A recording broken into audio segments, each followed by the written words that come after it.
मुझे किसी चीज का कोई कमी नहीं है।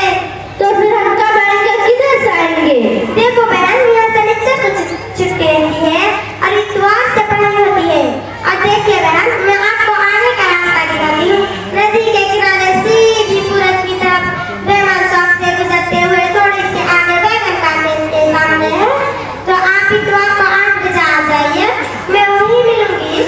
ठीक है, ठीक, मैं जरूर आऊंगी।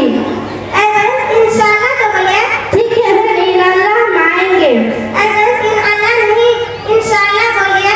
अच्छा बहन, क्या करूं, मुझे फिर से बता दीजिए। मेरा नाम फातिमा और मेरा अब्बू का नाम अब्दुल रहमान। क्या आपका नाम आसमा और आपका अब्बू का नाम अब्दुल रहमान?